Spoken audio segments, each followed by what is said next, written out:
every time I don't do yoga, I get injured.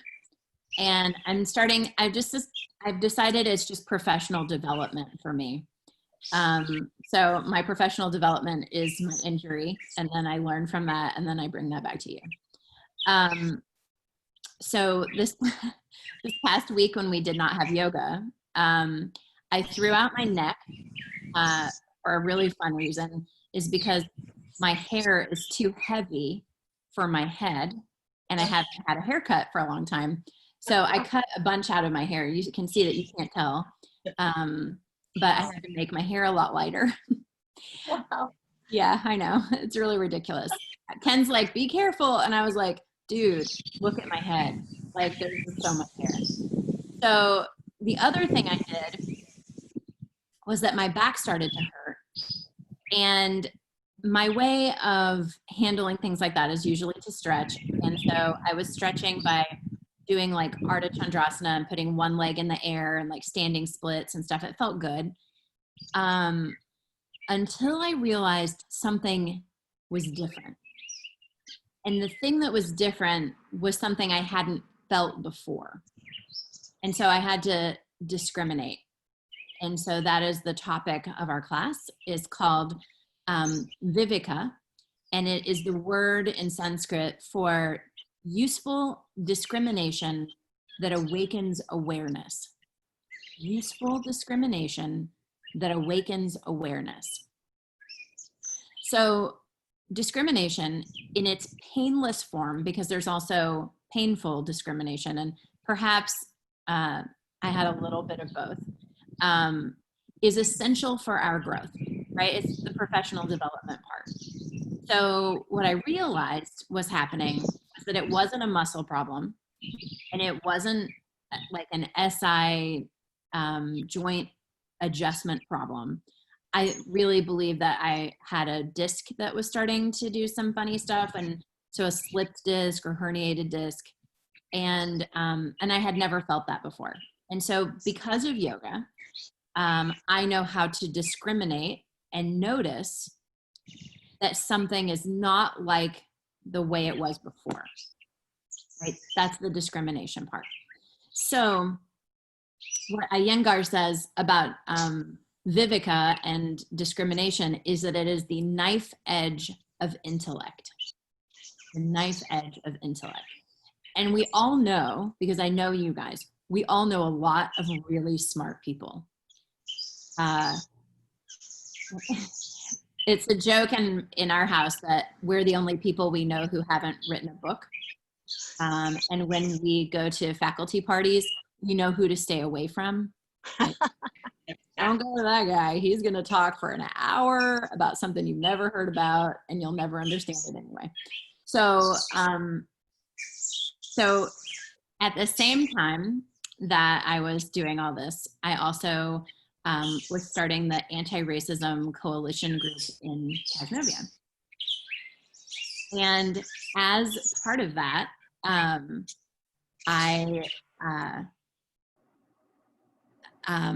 we had my friend Gina come to speak.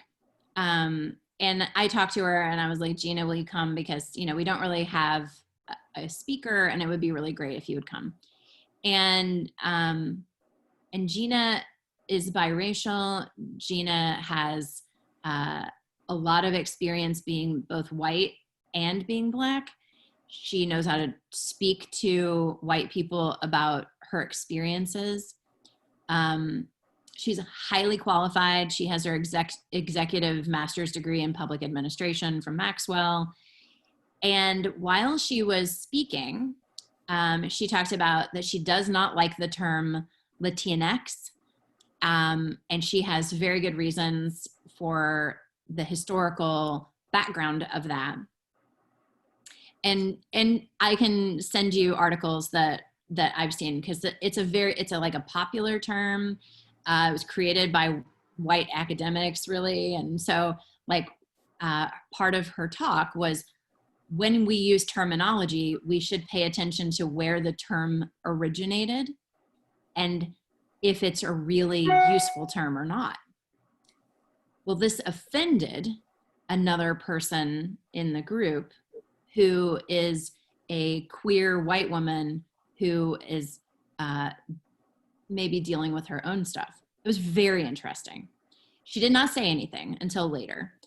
She also didn't like the fact that Gina, after she spoke a little bit, asked for questions. And she said, we can't invite people to this group who are Black and then ask them questions. And I was like, well, no, wait. I didn't tell Gina that she had to take questions. Gina decided. So it's Gina's agency of her own speaking that she gets to decide if she wants to take questions or not. So this person who was feeling very academic about her belief system was not willing to bend. And Gina's response, because Gina is the knife edge of intellect in my life, like she cuts right to the chase. She said she really needs to check her whiteness. And I was like, whoa, this is a really big moment, because here's a person who believes that she's on the path and now she needs to reevaluate, right? And that's what we're all doing. We do it every time that we're come to yoga. Every time I come to yoga, I'm a week older than I was last week during a pandemic. So every week my body is doing something that I haven't noticed before, or that I need to discriminate to figure out what I'm doing well, what I don't understand, how I need to fix it.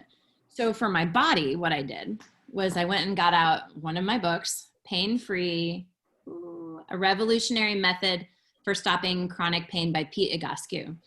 And so the way that you help your discs get back in order, especially if you can catch something fast enough, you can get that disc back in place. So I grabbed a block. And so at this moment, I forgot to tell you that I would love it if you had a block, or if you have a towel that you could roll up. Sorry about that. Yeah. So I put the block in between my legs, in between my thighs, and started squeezing. And I was doing like 3 rounds of 15 squeezes. It was so great. Everything started to shift. And so now I'm back I'm a lot less in pain. And that's all I did, was just squeeze this little block a lot. And now I make sure that when I'm in a meeting for work, maybe I put the block there, because the block makes you not squeeze your gluteus muscles. And another thing I was doing was rounding my low back. And that rounding of my low back, I thought it felt good. And in retrospect, I can look back and go, that was wrong. Like, even that feeling good was not the right response. Like, in discrimination, I can now see that what I thought felt good was actually doing me a lot of harm. So it was very interesting to go through all that and to figure it out right at the end. So Viveka is what our class is about. Does anybody have any questions before we get started? So we're going to do work around this. The number one rule when you have a slipped or herniated disc, or the beginning of that, is to stand on one leg and stretch your leg back, which is exactly what I was doing to make myself feel better.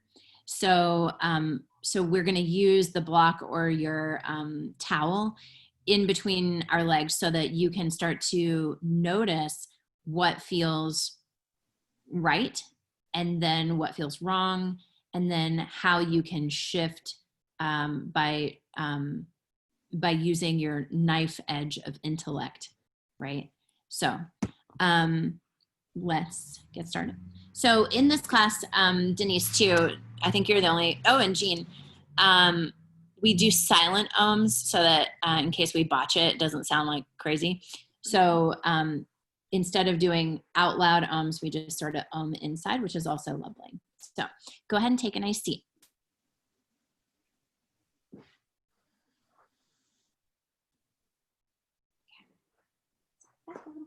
All right, so pull your buttocks out from beneath of you. And then you can pull your low belly in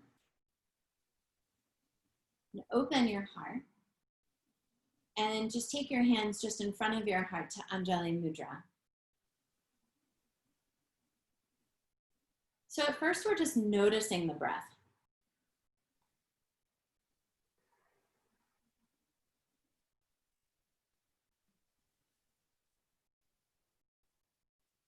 We're noticing our bodies, right? Kind of discriminating already what you can feel. See if you can not even notice just like one large space where you feel pain, but like drawing more into the center of whatever the discomfort is. And maybe breathe into that space.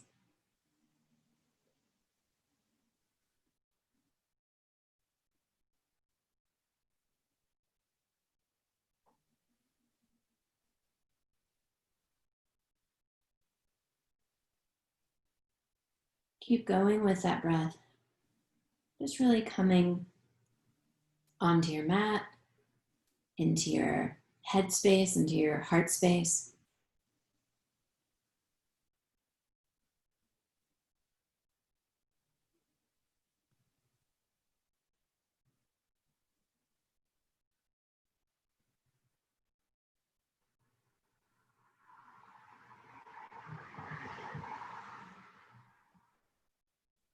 And we'll do our 3 ums.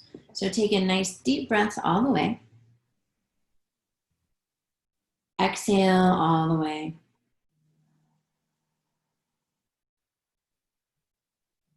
Inhale. Silent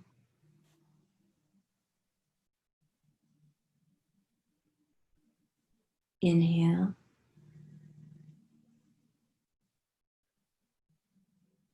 Exhale, silent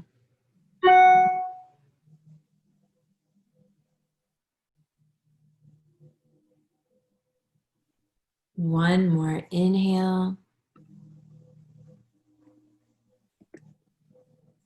Exhale, silent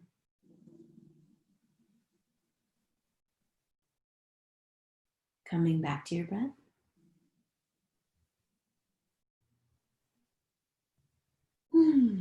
And you can slowly start to open your eyes. Good. And go ahead and fold forward into cat position, hands and knees.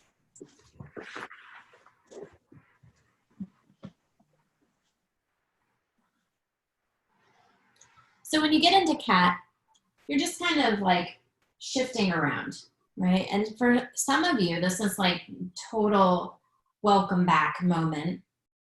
So if you're getting into how you can shift your hips, what that feels like, noting how your shoulders feel, if your stomach is pulling in or letting go, see if you can tip your tail up, pull it in a little, and just figuring things out. Okay. And then come back into a neutral space, into neutral back. Make sure your index fingers are pointing straight ahead and your knees and feet are hip width apart. And then you can squeeze those fingertips and start to melt the heart down toward the floor. Eyes can reach a little up toward the sky. So your tail is up, your stomach's pulling in a smidge. Then exhale and curl round the back. Squeeze the knees a little more into the floor. And then again, we're gonna melt the heart down. Eyes reach up, shoulder blades come onto the back. Exhale and curl, chin into the chest. Then come back to neutral back again, and you can curl your toes under and start to lift your knees. So you can take a little time getting into your down dog if you'd like to. You can make sure your tail is popping. And then after your tail pop, pull your ribs in and start to stretch from your hands up through your armpits down to the hips. For some of you, this is going to be really hard. I mean, it's hard for me even after just 2 weeks away from yoga. So we're going to spend, another good 4 breaths here so you can kind of play around. You can bend the knees again, pop the tail again, lengthen, right? Because we want space for those discs. And the discs are like having those really soft dinner rolls in between bones. And then after a while, they just start to smash down onto those dinner rolls. And then the dinner rolls start to squeeze out the sides. That is called a bulging disc. Another 2 breaths, how about? See if you can get into your longest beginning down dog. And using that bit of discrimination, like what feels differently than it did last week or last month or several months ago. And then from here, go ahead and start to walk forward till you're into a forward bend. Once you're in forward bend, those hands are just in front of the feet, and lift up all your toes and squeeze into the 4 corners of the feet. So that's the big toe metatarsal, little toe metatarsal, inner and outer edges of the heel.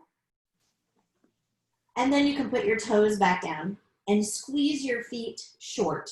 So that means you're kind of squeezing from the tips of the toes to the back of the heel and squeezing in toward the center. Getting really active in our leg muscles, even though we're not moving. And then if you need to come a little bit more forward on your mat, or if you're in the right place, we're going to go into a lunge. So you're going to bend the knees, put your hands beside your heels, and take your right leg back into a lunge. So once you're in that lunge, you got to check here. You can see my arm is right in front of my leg because my leg is super straight from my ankle to my knee. So if your ankle is pitched forward, you got to slide back a little and get the proportions correct, right? Because that is, again, that's the discrimination. So we're going to pop the tail, going to pull the stomach in, squeeze the inner thighs, come back to the center. Nice. Great job. And then you can start to hop a little, come forward, back to forward bend. In forward bend, inhale, lift up partially, and pull those fingertips up into your shoulders, create a flat back, then come back down, take your hands beside the heels, take your left leg back. Good. So once you get that left leg back, you're kind of feeling around, right? And then you're gonna take your hips high, tailbone up, pull the stomach in, squeeze the inner thighs, and then come back into the center. Good. And just wait for a moment. Just check it out. Because this is part of that discrimination process, because then we're going to change some things and see what it feels differently next time. So then go ahead and hop. Come forward toward forward bend. You're back to Uttanasana. Inhale, lift up halfway. Pull those fingertips up into your shoulders, and then exhale and bow. Squeeze into the 4 corners of the feet, and you'll notice at least one corner of your feet does not want to stay down. So you've got to balance out between the 4 corners again of each foot. Let your head hang. You can shake your head a little, yes, a little side to side. And then keep squeezing the feet, pull your stomach in, draw the shoulder blades onto the back, and you can come all the way up to standing. And take a nice long stretch. And release your arms. Everybody doing okay? Can we get thumbs up? Yep. Good, okay. All right, so next is side stretch. So second toes are straight ahead, feet are hip width apart, okay? You're gonna pull your stomach in and press your heels more deeply into the floor. Keep the heart opening, and then you're going to take your arms up overhead. I'm stretching out of the camera here. You can't really see me. There you go. And then keeping your arms up, take your hips to the right, upper body to the left. Keep pushing your right outer edge of your foot down into the floor. Come back up. Other side. Again, you're pushing the outer edge of your left foot and then stretching that whole long line. And then one more time on each side. To the right with the hips. Back to center to the left.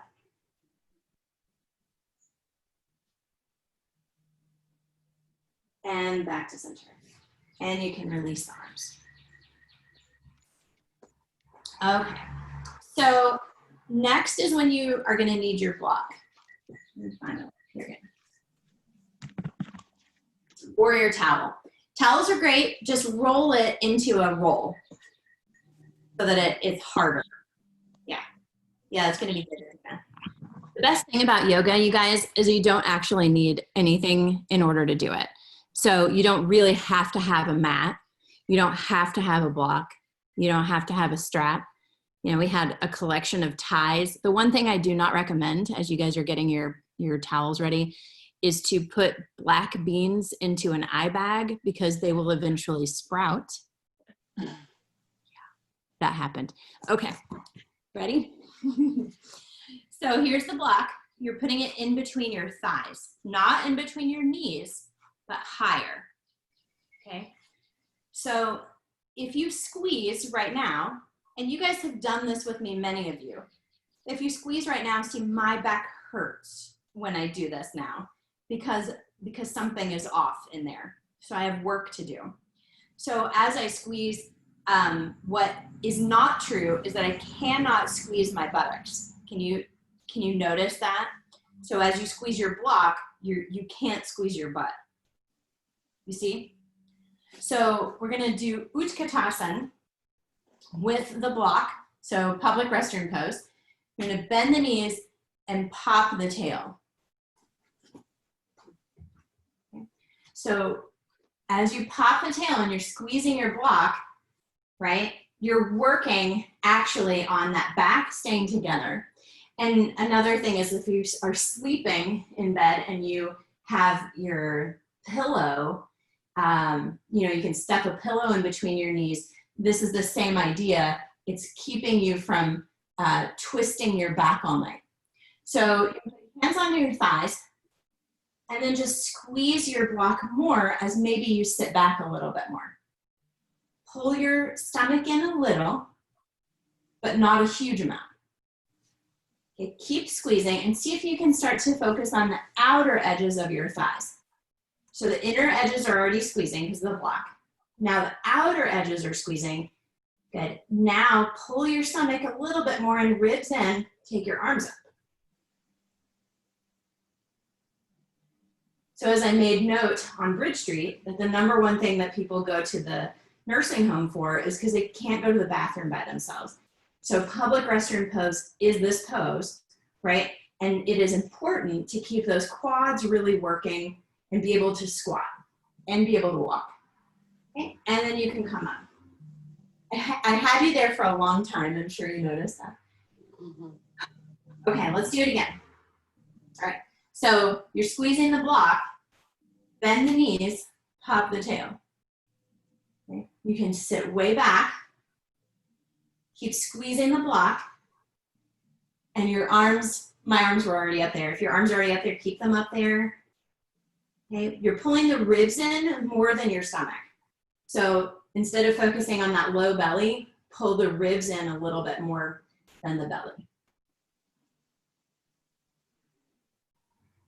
Good, and then you can come all the way up. Okay, now we're up to standing, right? And you're gonna do that same side stretch. It's gonna be a little bit more controlled. So you're gonna take your hips to the right, upper body to the left. Keep squeezing the block as much as you can with your inner thighs. Then back to the center, other side. Squeeze, squeeze, squeeze, squeeze, squeeze that block.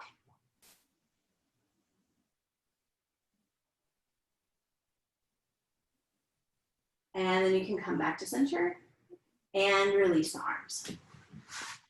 Okay. All right. Does anybody have any questions? Negative? Nothing?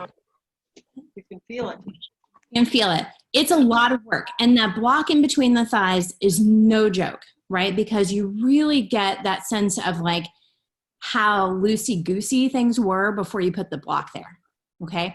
So next up is that we're doing the block during Utkatasana again, then during Uttanasana, forward bend, and then we'll take it out for the lunge. It'll fall out anyway.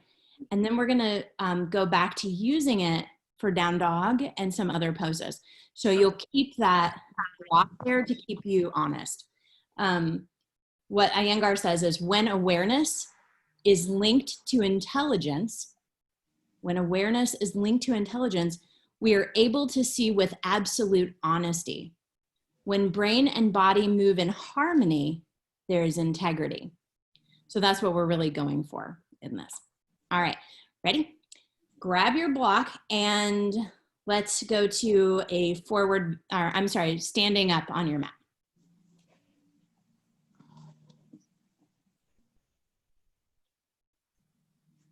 So your block is going to be in between your hand or between your thighs. Yes. And you're standing up straight and you're noticing how much different it is to stand up with this block because you can't squeeze your butt. Then take arms up overhead. Keep stretching and squeezing and lifting all at the same time. Good. Then you can come down to a forward bend. You can bend the knees still if you need to. This is just keeping your back straighter as you bend forward. And if you haven't had a slip disc or herniated disc, you probably know someone who has had or will have it. And so this kind of knowledge is really beneficial. Inhale, lift up halfway, melt the heart. Exhale, bow. Bend into the knees, sit back, Utkatasana. Squeeze the outer edges of the buttocks and thighs. The outer edges of the buttocks and thighs, because that will help you to not be sad about your quads, because they really can get beaten up in this one. Good. Then you're gonna come back down to the floor, hands down beside your feet, take your block out, bend into the knees, and then take your right leg back into a lunge. Now, since the first lunge we did, you have been working on your inner thighs. So you're already gonna feel a difference in what lunge feels like because it's already stronger.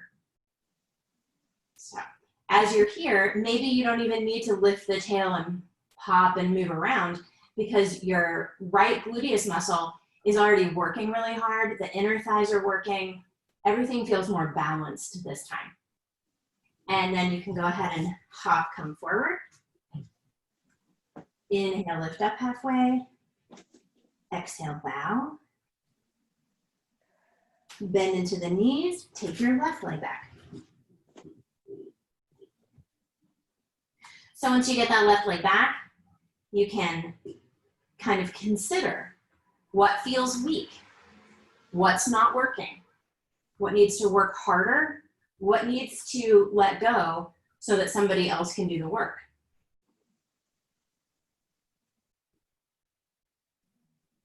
Good. Keep both gluteus muscles, both sets of gluteus muscles squeezing, inner thigh squeezing, outer thigh squeezing. And then you can start to come forward again, back to forward bend. Inhale, lift up halfway. Exhale and bow. Take your block, put it back in between your thighs here. And then you're gonna walk back to down dog with your block in between your thighs. So this, again, helps the back to stay really straight so that you can't just twist around and do whatever the heck you want to do. It really stabilizes you. Right? And that's awareness and intelligence coming into this one pose. Keep squeezing inner thighs and lengthen the back. Feels so much better. Good, come forward to plank, upper push-up with the block. You can do a little push-up if you'd like. Come back up, go back to down dog. So I'm gonna come down for just a second. You guys can come down too if you'd like to. We're gonna do 1 minute of plank, push-up, back to down dog. If you don't wanna do the push-up part, just do plank to down dog, plank, down dog, plank, down dog, okay? And then I'll set the timer for 1 minute. And I'll do it with you. So, everybody get ready. And you can start whenever you're ready. So you're gonna start in down dog with your block. Come forward to plank. Push up if you'd like. Back to down dog. Come forward to plank. Push up.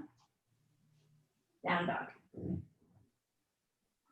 Notice how much easier the push-up is because you're using your leg muscles to support the movement, which is something we know we're supposed to do, right? But then it's hard to attain without more intelligence. Gosh, this is a long minute. Keep going. Almost done, pretty sure. Maybe we have time for one more, I don't know. Let's see, yep. Last one, go back to down dog. In down dog, keep your stretch with your block.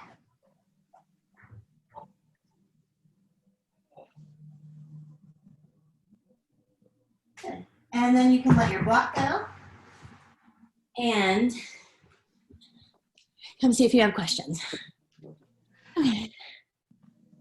Anybody have a question? What did you notice using the block during down dog or push up? I was weeding this morning Mhm. and my lower back, I always tweak it and I can feel it like going back to the way it should be. Isn't that, it's really, what impresses me about yoga is that it really does give us the ability to notice that we've done something before we have to go to the doctor to find out what happened. And then an MRI and then a blah, blah, blah. So often we have that chance to rehabilitate before we actually have a problem. It's a little bit, it's intuitive, right? So awesome. Anybody else? Thoughts? Finding a lot more pockets where I could lengthen during the down dog. Isn't that something? Yeah. There's a lot of strength that comes with those adductors. And there was a guy who did a yoga workshop. He's a Rolfer, but he did it for yoga teachers.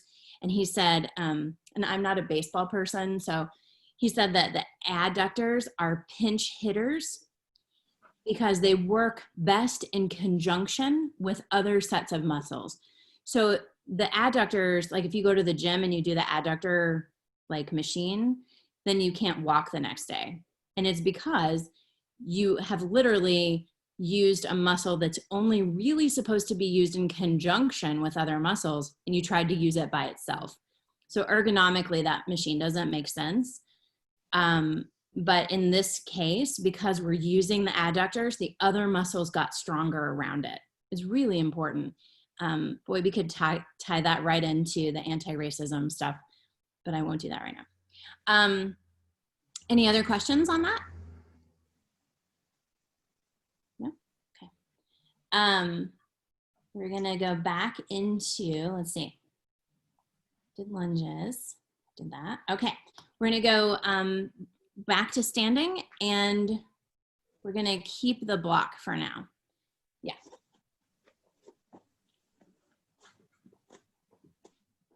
Okay, so we're back to standing, and we got the block in between the thighs.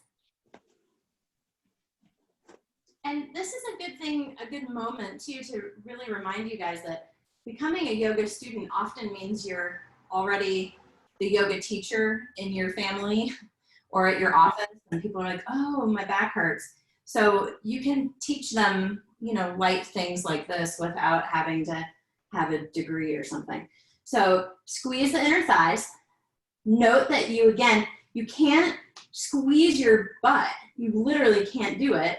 But your bottom and gluteus muscles are firm because you're squeezing the block. That's how it works, right? So now you're squeezing the block. Inhale, take your arms up. Get long again.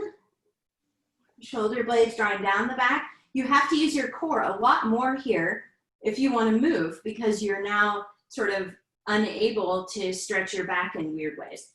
And then go ahead and start to come forward. Bend the knees to save your back, obviously. Inhale, lift up halfway, melt the heart. Exhale, bow. Four corners of the feet. Sit back into your deep chair. Pull your stomach in, take your arms up. Good, squeeze the inner thighs, squeeze the outer thighs.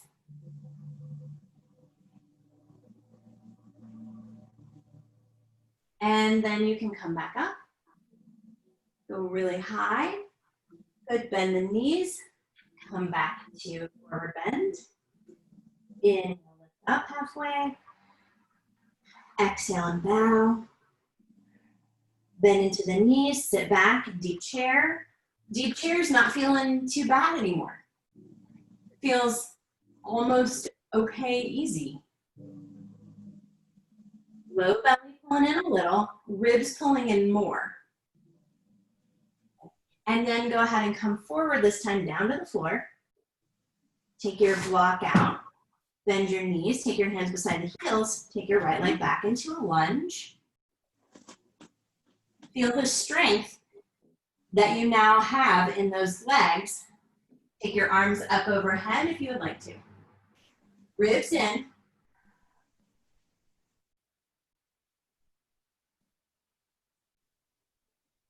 And then you can come back down. Good. Hop forward. Inhale, lift up.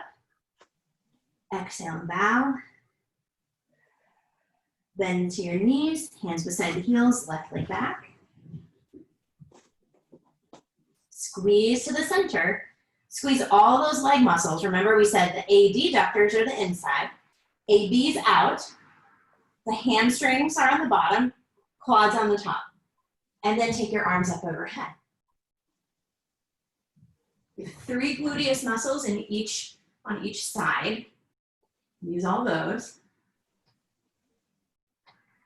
And then you can come back down. Hop a little forward. Inhale, lift up halfway, melt the heart. Exhale and bow. Walk into downward facing dog.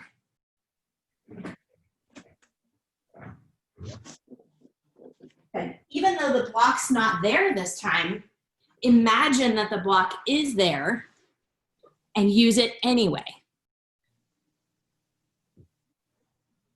So that's that muscle memory that reminds us of how we can discriminate.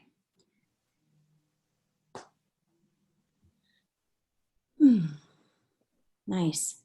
Julie, keep stretching back. Take your legs longer. Julie, you have long legs. I think you can thank your mom for that. Yeah.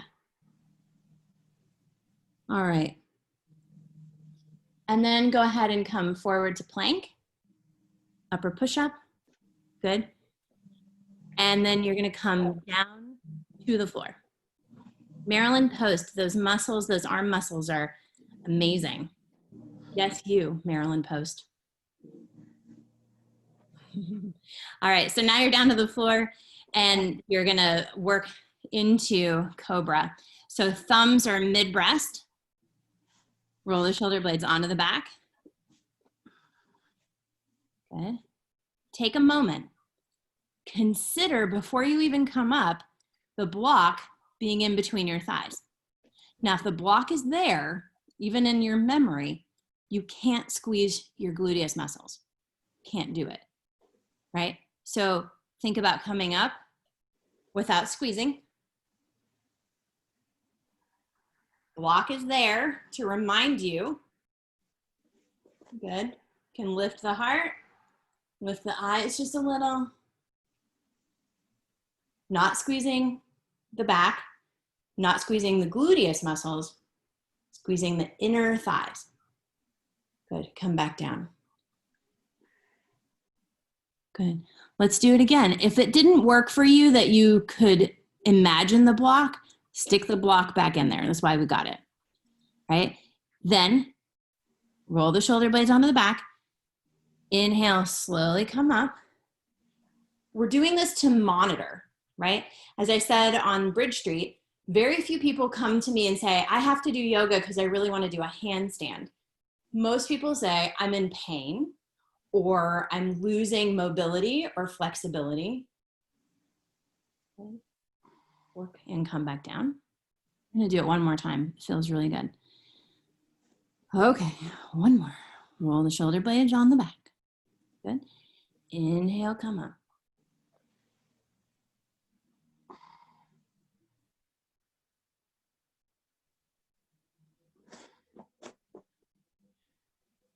And then you can come back down. All right, how's it going? This is one of those, I feel like a rehabilitation class. It is for me, for sure, but any questions? Denise, how are you doing? Good? If I can unmute, I have a question.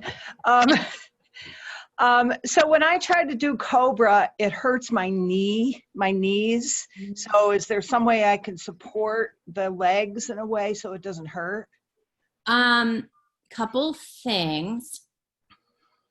To start, you could put more padding. I don't know what you're on the Just floor. a yoga mat. Okay, and underneath that is wood? Hardwood. Okay, so for practicing, I would first start with either another, like 2 yoga mats or like a blanket or a towel, but stretch it out. Like don't put it just under your knees, okay? Then I think probably, and I haven't seen you for a long time, and clearly Right. I can only see you this big right now, but my imagination is that your quads aren't strong enough to hold your knees enough away from the floor. So you need your quads to get stronger to support the knee pressure so that there's less pressure on the knee. Okay. The same thing happens in headstand. And I don't teach headstand often. I sometimes do it, but not often. It's not my favorite. But the problem is with headstand is that you're not really supposed to be on your head. So most people don't know that, right? So if your head is on the floor when you're doing headstand, it should be so light, and really all of the pressure goes right here. If you don't know that, or if you don't have the strength to do that, you shouldn't be in headstand. But a lot of people can get into it against a wall and they think they're doing pretty good, but it's really that they're gonna have some neck problems. So that balance of my knees hurt probably has less to do with your knees and more to do with your quads. Mm-hmm. Is that piece too of, I'm reading it, when awareness is linked to intelligence, right? Your knees hurt, but why? Let's go back to the beginning and see if we can figure that out. It's really good. Thank you. Okay, Anybody else thank have a question? Of course. Okay, so next we're going into Vashisthasana A, which is side plank, comes from down dog. And I'll do it for you really fast. Here we go. So you're going to be in down dog. And then you turn your foot. Yeah, you can see it. I'm going to turn my foot and then either stack my other foot on top, or the easier way is to put your foot in the middle of your mat. Both sets of toes are facing the same direction. If you already know the pose, you can start to come into it. You just come from down dog. Okay. You turn one foot to the pinky toe edge of the foot, and you're hugging into that pinky toe edge. Don't let your ankle crumple. Then your other foot can go in the middle, or it can stack. And then you can take your other hand to your ribs. Now, consider here the block in between your thighs. It is a very tiny, thin block now, right? But you're still using it so that you don't squeeze your gluteus muscles. And then you can look up toward the sky. Good. And then you can come back down, down dog. So we're gonna do this one pose, this time on each side, and then we're gonna come back and do it again. So if you do have questions after this one, definitely let me know.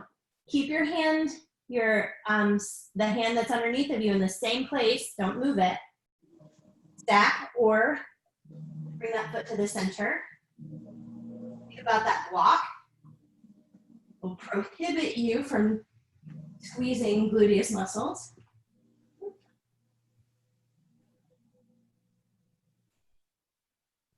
And then you can come back to the center, back to down dog.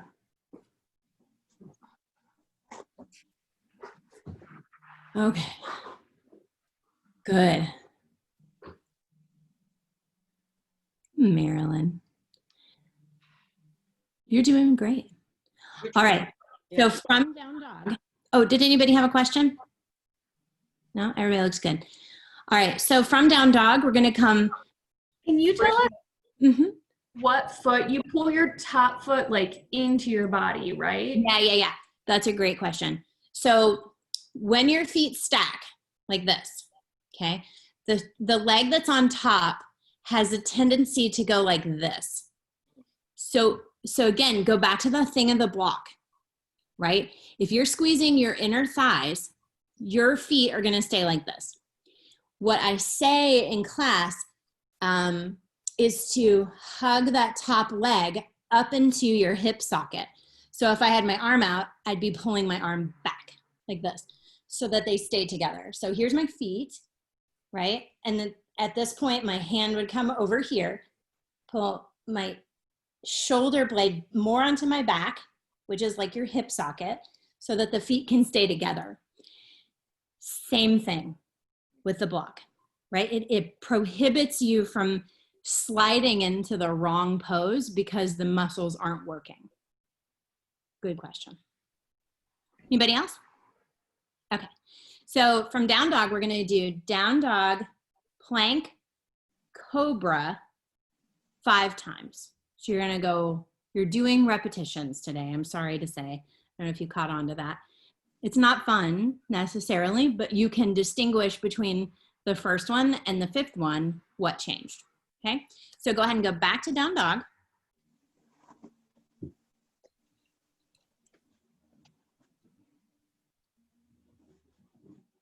All right, so in down dog, yeah, and some of you are using your block. I think that's awesome. Try that out. If it gets in your way, just get rid of it. All right, come forward to plank. Good. Julie, pop your tail. Yes. And now push your heels back. Good. And pull your shoulders forward. You have to do it all. Yeah. Then go ahead and come down to the floor. You're doing it slowly. There's no hurry. Roll your shoulder blades onto the back. Point the toes. Slowly come up, cobra. Good. Yeah.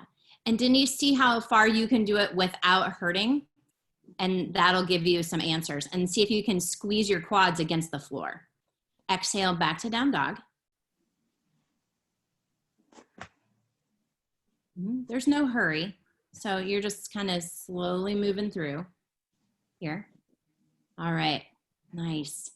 Good. Now come forward again, plank. Lower down however you want to. If you want to lower down through chaturanga, because that's what you're doing, that's fine. Or you can put your knees down and lower down softly. Roll the shoulder blades onto the back. Good.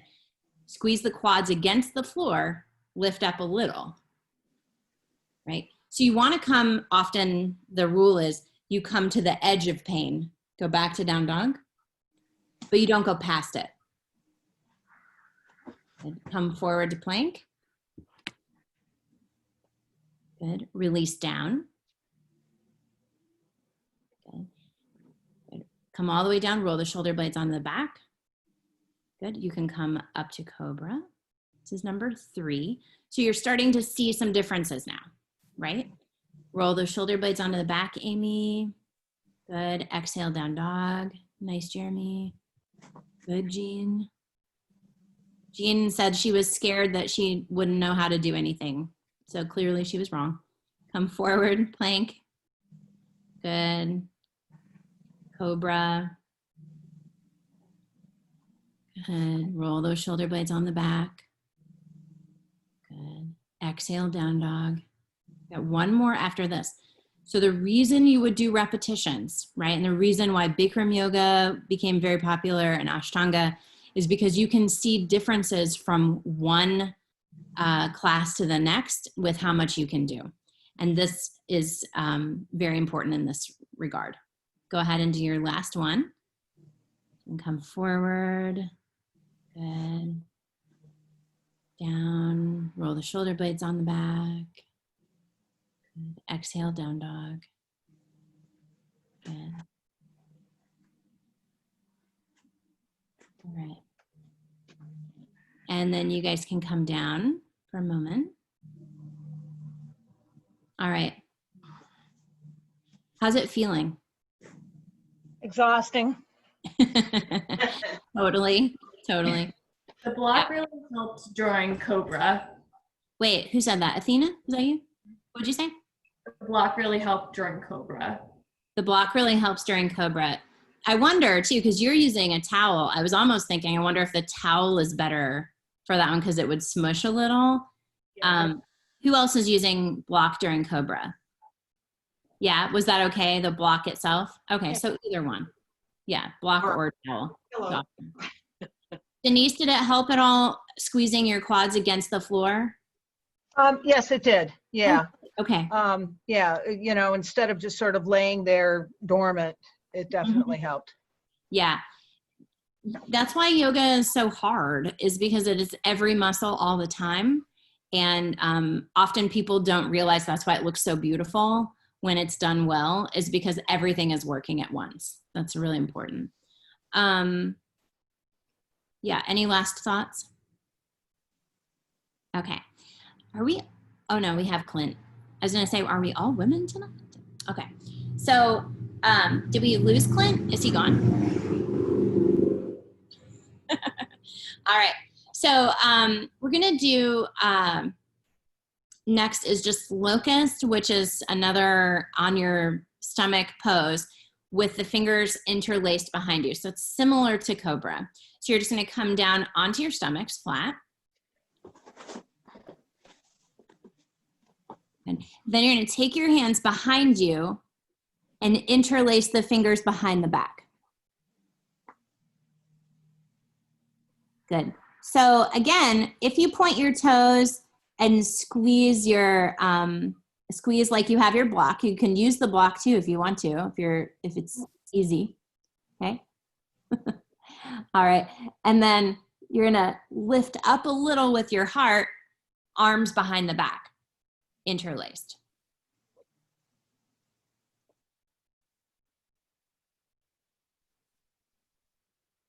Good, and then you can come down. I think we'll just do that one more time since we're here.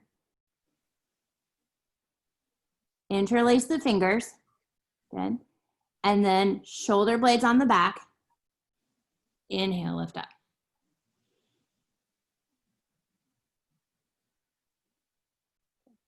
And then you can come back down.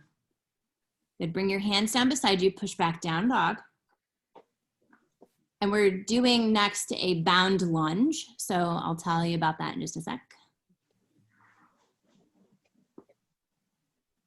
Good. Such good down dogs. It's really coming along. Okay, so now we're gonna take your, let's do feet. Go ahead and walk your feet forward to Uttanasana. Good. So you're into forward bend. And then we're gonna do a lunge. So if you have a block in between your legs, you're gonna lose it here in just a sec. Bend into the knees, hands beside the heels, take your right leg back into a lunge. Good. All right, now you're gonna spin your right heel down to the floor. And then you're gonna walk your left hand to the inside of your left foot. Left hand to the inside of the left foot. And then you're gonna take your right arm and wrap it around behind your back. Okay. Then you can use your left hand, see if you can grab hands, or you can just hold on to your left thigh with your right hand. So your hand, Lucy, needs to go down to the floor, under the leg, and behind your back. Yes, there we go. Great. This is hard. Yeah. We had to do something to challenge ourselves, right? It has to be a little uncomfortable or you won't come back. Good. Julie, take your left hand down to the floor on the inside of your foot. You guys can slowly work your way back out, come back to down dog. Julie, take your arm under the leg, your left arm under the leg. Good. And then hold on behind your back. Okay. There you go. That makes sense. Yeah, that makes sense. I was going to ask you if you could demonstrate it because I couldn't tell by the being talked through. Perfect. Excellent. I know that's why I'm not doing it, so I can talk to you about it because it was hard to explain. All right, so everybody's back in down dog. I love seeing the dogs walk through. It makes me so happy. All right. So now go ahead and again walk forward to forward bend. Good. Then hands beside the heels, take your left leg back. Okay, yes. All right, so once you're back there, and you can look at Lucy's all in blue, and on my screen, she's up at the top, but you can wave Lucy. Lucy has it's really easy to see her pose. So she's gonna spin the back heel down to the floor, okay, and then you take your right hand on the inside of the right foot. Yes. Then you're gonna take your left hand up behind your back, so up and around, and you can hold on to the top of your right thigh. Then you take your right hand under the leg and see if you can hold on. You got it, Denise. That's the right direction. It's hard to do though. Then Julie, low belly. Yeah, and make your head attached to the rest of your body. Good. Good. Jeremy, can you get any closer? Yeah, you got to finagle. This is the word where the word finagle comes in helpful. Good. Then you can slowly start to release. Walk back to down dog.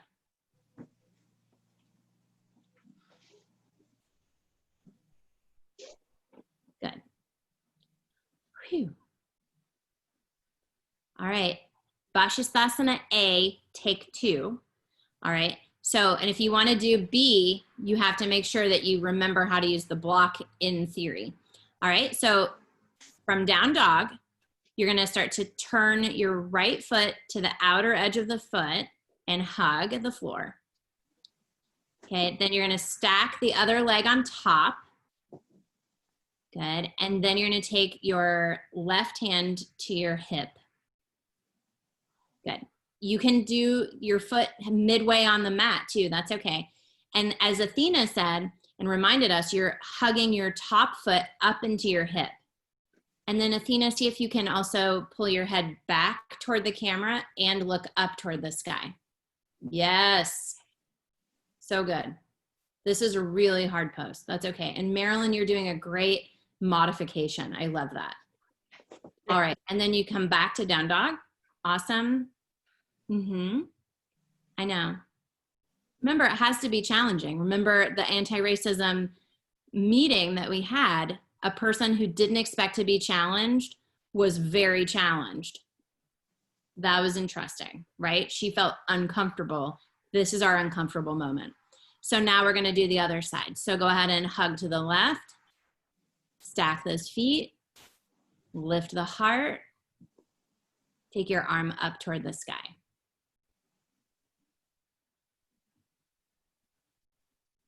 Yeah, great. All right, and then you can come back down. And you can come down to your knees. And we're gonna stand on our knees for camel pose. So you can use your block if you want for camel. And you just put the block in between your thighs the same way. Okay. And squeeze the block instead of the glutes. Okay. And you can do a full camel or you can do just a little. If you already know camel and you want to start coming into it, you can. If you want to watch for a moment, I'll do it. So I'm gonna, for the first one, I'll just say that you can curl those toes under so that your heels are higher, and you reach back to both heels and pull your heart a little forward. This is camel pose. You're just a one hump camel, not two for this one. And then I guess that would be a partner pose, right? If you want to be a two hump camel. So I don't know, I can't remember the proper term for those. So if you want to, for your second camel, you can uncurl the toes or you can keep the toes curled. Keep squeezing the block.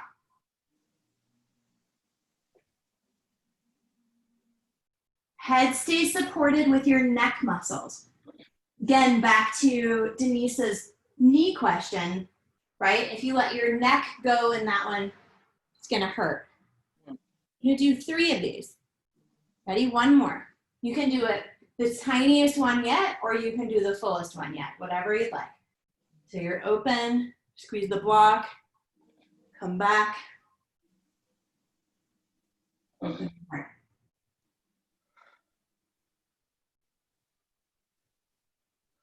Come back up. It's also, you can come up when you're ready. I don't know if you guys noticed, with the block in between your thighs for this one, it's much easier to come out of the pose because you don't twist yourself out, because you can use your thigh muscles to lift you. Good. All right, we're getting ready to come onto our backs. Anybody have any last thoughts before we do that? Jean, how's it going? Yay, awesome. Okay, so go ahead and come onto your backs, pull your knees into your chest. We're gonna do a little bit of leg stretching here. And for you guys, I think having the block handy for our classes is probably useful since this looks like it's more long-term than we imagined. So on your backs, pull your knees into your chest. And you can just test this out for a minute, right? Because especially if you know, it makes you more empathetic once you've had an injury or you're sore or you're aging, and you can see how other people have had more to deal with than we have. It doesn't even matter about age, right? You can be in your 20s and have a lot of pain. So sometimes just this pose is very useful to people. Then though, what we're gonna do is from here, go ahead and take your right foot down to the floor. Okay, and then you're gonna hold on to the back of your left thigh, interlace your fingers. Okay, now, and make sure you're not just holding behind your knee, hold more to the middle of your thigh. Good. Then you're gonna strongly push your foot straight up toward the sky. So think of how we do everything else, right? There's some resistance here. And I want you to push your leg away from you. So your thigh is pushing toward into your hands and away.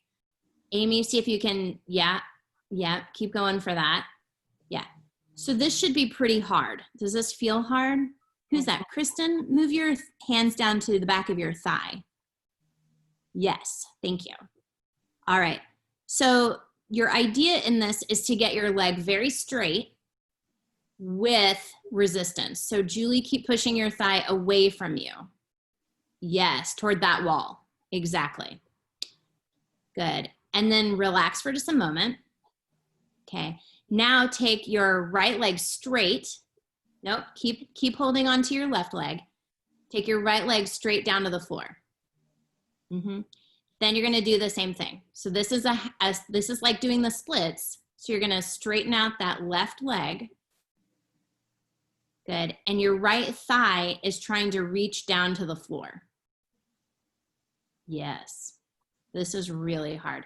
Kristen, see if you can push your heel up. Yeah? Great.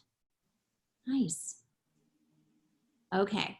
And then you can slowly release. Good. So remember, and this is a tough one, you're trying to push your leg away from you, not bring it closer. All right, for this pose. So let's do the other side. So you're gonna bend your knees, put them on the floor, or put your feet on the floor.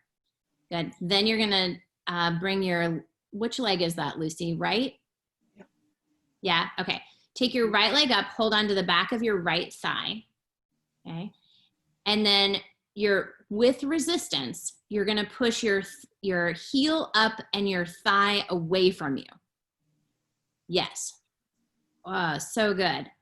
So if you look at the screen, your leg should be hip to heel, a straight line. Yeah. Good. So Lucy, you can push more away from you. Amy, you can push your upper thigh away from you, but bring your foot closer. This will be interesting. Yeah. All right. And then you can pause, bend the knee a little, take your left leg straight. Okay. Squeeze your left heel into the floor. And then you're going to do the right leg again. So you're squeezing and stretching. Your heel is reaching up and your thigh is reaching back. So good. Yeah. So you're pushing the leg away from you. Everybody cool with that? Just, you don't even have to answer. You can point your toes if you can hear me. There you go. That's my favorite thing ever. Okay. All right. Now go ahead and bend that knee. Okay. Now take your right leg straight to the floor. Bring your left knee back to your chest. Okay. Good. So this is called, I love this. This is called the wind relieving pose. So in case you have any digestive stuff, it's probably good that you're in your own house for some poses. So for this moment, you're squeezing in, then you're gonna, again, interlace the fingers on the back of the leg. Okay, so we're gonna do the same thing. You're gonna, hands interlaced on the back of the thigh, then go ahead and push and straighten that leg out. Okay, so we already said that this is like the splits, right? You're pushing your leg way away from you. Push, push, push, push, push, push, push, push, push. Then draw your hands more toward your calf and pull your leg a little closer to you. All right, so now we're going more into what would be the splits. It would be like a supine split on the floor. Now do this again without hurting yourself. You're gonna squeeze, squeeze, squeeze the leg and kind of push your leg into your hands again. And then see if you can bring it a little closer to you. Nice. Okay, so that's something you can play with and work on if you'd like to. Now go ahead and release that leg. We got to do the other side. So you're going to pull your knee in. Good. Squeeze it in, wind relieving pose. It really does work, and especially if you breathe and squeeze your leg into your stomach, it will really start to move things, which is good. Yes, Jean, you have a question? No, you're good? Okay. Then go ahead and take your hands behind your thigh, interlace the fingers, and again, you're gonna stretch your leg up and straight and away from you. Good. Keep pushing. So the more that you push away from you, this is the same thing as when you stand in the doorway and push your hands into the door jambs and then you come out and your arms float up. This is what we're doing. You're pushing far, far, far away. Then draw your hands more toward the calf and let your leg fall closer to you. Then you can do that same thing. It's a little easier, or it's a little harder to push really hard. You're just pushing a little. Push, push, push, push. Get strong in the leg, and then see if the leg falls closer toward you again. So you're coming more into the splits. Good. And then you can release and bring both knees into your chest. And I'll talk you through a really basic spinal twist, or you can do whatever spinal twist or whatever last pose you would like to do. So with your knees into your chest, you can rock a little side to side. And then you can take your arms open to a T position out to your sides. And then you can take your legs over to the right. Spinal twist. And then just take a few breaths here so that you can relax into the pose a little bit more.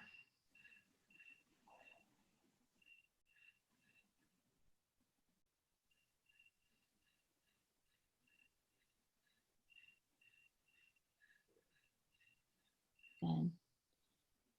And then you can do one knee at a time, comes back. And you can go to the other side. And you can just take a couple of breaths here.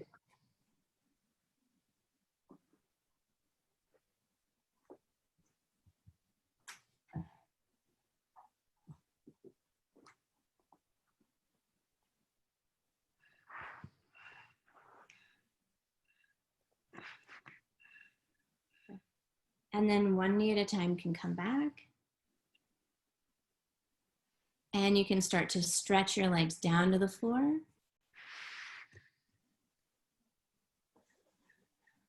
And starting to come into Shavasana. So you can wiggle around a little if you need to. See if anything needs to soften or change.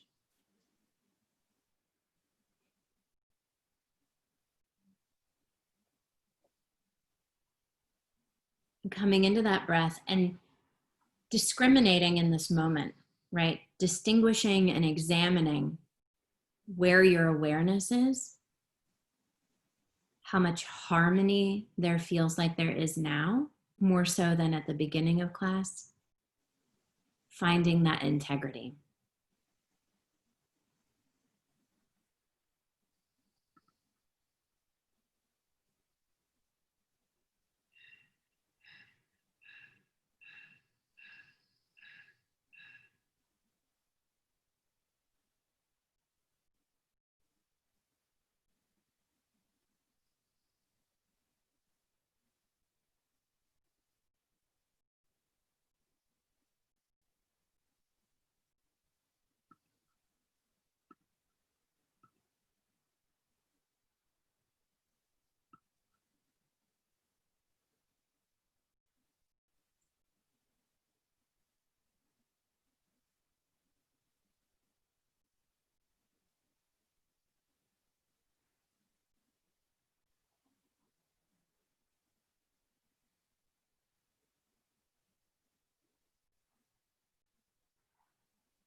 Fingers and toes coming back. You can take a nice long stretch way over your head. Out through your fingers and toes, you can yawn.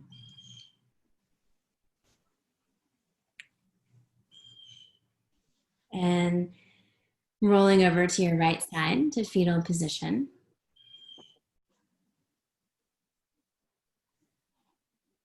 And considering that idea of viveka, useful discrimination that awakens awareness. As you feel ready, you can slowly start to push your way up to sitting.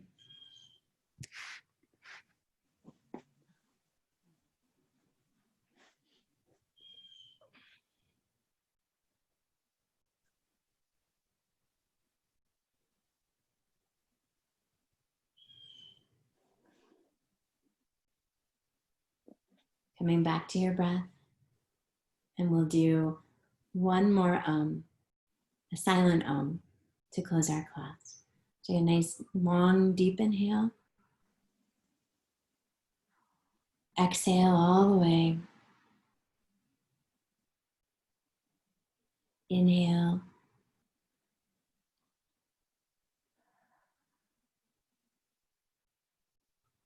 Silent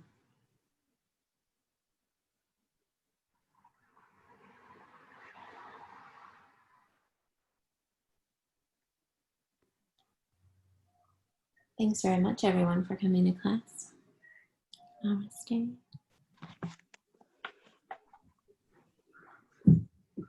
What a wonderful class. I'm so glad you guys were here for this. Jean, Denise, what do you think? It's your first. Yeah. Zoom yoga is better than no yoga, I gotta say. Oh, yeah. Yeah. And Marilyn, she saw the Bridge Street thing. I for sure said, like, you know, it's at least 75% as good as a regular class. So, and you didn't have to drive anywhere. So I guess that's good, you know. What I miss the most is the air conditioning. Air conditioning is awesome. I completely agree. I have to say that in the time that we've lived here, which is now almost 13 years, this is becoming more like Kentucky. And I don't like that. Like, that's not, because I'm from Kentucky. Kentucky was sticky and hot and like a rainforest, and it was hot at night. So it's a little bit better here than it was there. But very interesting that that shift is happening. So, Yeah. so Rain Julie will The say rain last night was so meditative and beautiful. You know, I mean, it's been so long that we haven't had rain. It was just rain on the roof. Nice. yeah, it was really special. It was that perfect kind of rain too, where it wasn't like, you know, downpour, Right. beat everything Right. to death kind of rain. Yeah. So, Good. yeah. Athena, I love your dog. Is that a schnauzer? It is. And he's spoiled, clearly. Awesome. That felt really good. Thank you. Yeah. I'm so glad. I'm so glad. It always, it's a weird thing, right? And now that we have like two of you guys here who haven't been doing this, like, it's a very long time. different, yeah, you haven't been, I don't know. I mean, wasn't it SU last? Or Yeah, yeah. So that was a couple years ago, I think. at least, yeah. So, but the benefit is still there. So I'm pleased that we can continue. I'm glad we started when we did. Yeah. And we still have missing people on here. Like, we started out with more like, I think we had like 19 the first class. This is still a great group, but we can have more people. So, and I'm sure that Everson would appreciate it, because there's a daunting number of arts dollars that won't be had this year. So supporting the Everson is also a good idea. Right. Mm. What's your max? What's the maximum number? I don't think there is one, Marilyn. Oh, wow. I mean, Yeah. I don't want like hundreds of people or anything. I Yeah. think you can view up to 49 of us, I think. at once. Yeah. Right. Yeah. So But your individual attention is so wonderful. Yeah. I would still do that. I mean, it is different. Like, I've taught 400 people in Carrier Dome. Wow. And people came up to me and said, I was in your class. And I'm like, because it's 400 people. But, 30 people, 40 people, it's a little bit bigger, but it's not undoable. So I'll still pay attention to you, Marilyn. So yeah. Well, let me know if anybody needs me. I'm here. And then if you want resources, I said last week, I am appointing myself as the white person who you can ask for resources so that you don't have to ask Black people until you're ready. So it's an interesting path that so many people thankfully are on. And thanks to the pandemic, I guess, where we all are really seeing sort of the underbelly of racism and the system that we were inducted into without our knowledge many generations ago. It's really fascinating. I remember when I first learned that in order to make pancakes, you don't actually need pancake mix. Because in my family, you had to have pancake mix to make a pancake. And then when I read the directions of like how to make a pancake without pancake mix, there's just like flour and sugar, like whatever. Yeah. It was so simple, but I had been inducted into a system of believing that I needed a mix in order to make a pancake, right? It's really bizarre. The ideas that we have, how they originated, is something that we didn't think about, right? So people didn't make a pancake mix right away. First, somebody made something else and then they flattened it. I mean, who knows how it really happened? It was probably a mistake. But A mistake. That's how it happened. probably a mistake. But when you think that everything could be that way, or that, in the more sinister way that they planned how to undo, or how, as Resma says, it's the biggest gaslight in history. Race isn't even a thing. So we can talk more about it. So yeah, but I'll stay on if you guys have any questions, and happy Saturday. Thank you. Thank you. And don't forget to sign up.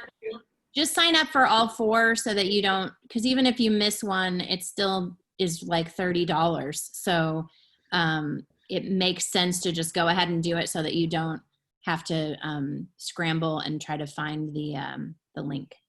Do you send the link every week? Kim sends it. Okay. So, and that's why I said to you and Amy, like, technically I'm not part of that piece and I'm not entirely sure. Right. But I wrote to her and I said, I'm just going to send them the link. Like, it's not fair to Jean that she can't come to class when I know that all I have to do is send her the link. That doesn't make sense. Yeah, So, the link is for all like if you sign up for all 4 classes, you have to scroll down and all 4 classes are listed. So you just keep All in scrolling. the same email. Yeah. okay. Yeah, because see, I haven't signed up. Like, that would be cool, right? So I haven't had to do that part. So I'm glad to know anything that you guys can share with Jean to help her figure it out. But I don't know. I mean, Kim is really good about sending out stuff, but if she misses something, I'm on Facebook. You can friend me on Facebook, or I'll give you my phone number. You can text me, whatever, so that I can make sure you can get in. So. The recordings you can get for an additional $5. So Yeah, which is cool. Have you done that? I did, but I she do hasn't delivered it yet. So I have to contact him. I did ask her to, because I missed one class. I was not in town. Okay. Yeah, it's great to do. Yes, I Amy? do the recordings when I have my son. So when I don't come to class, when I have my little guy, I do the recordings, but they're only good until the next recording Oh, Really? because I only know that because I didn't do it one week and I went to do it like the week after or something, and it wasn't valid anymore. The link doesn't work anymore. Okay, so I'll talk to Kim about that. Here's Yeah. the issue. All that they need to do is download it and put it on like a YouTube or Venmo, or not Venmo, Vimeo thing. Mhm. And then that way it would be accessible to you. But what happens is in your Zoom account, you only have like a couple of megabytes of space for storage for those recordings. mm. I noticed today, because I looked in the recordings, there are only 2 of them in there. And that's why. So Yeah. once they get rid of that recording, then that link is no longer valid. Right. Unless you have, what you can do, Amy, is you can download it to your computer. Did you Oh, know? I didn't even think about that. That's a good choice. I forgot about that. Download it and keep it forever. So, but they're going to get rid of those links because they don't have the storage on their Zoom. So, but you can download it, or if I talk to her, you know, it would be smart for them to have a library of those. Yeah. So, yeah, I'll talk to her. Thanks for saying that, Amy. That really is helpful. So I missed my window of opportunity. So if you don't watch it within that week, it's gone. I think more so than like how Amy explained it, it's more about the fact that they're, if they run out of space, they're going to get Yeah, rid they're gonna get rid of it. Yeah. any of the old stuff. Yeah. So they do need to go ahead and download it to YouTube. It's not a big deal. I do that for work, so it's not hard. Yeah. But Well, at least make it clear if you're getting a recording, you need to go and download it for yourself, or the link will stop working. So I don't think Right. Before it expires. yeah, exactly. And if you get it next time, Marilyn or whomever, and you say like, I need that recording, you get the link, just download it to your computer, and then Right. you have it right then. Yeah. So just to be safe. Yeah. Yeah. Good. So, yay.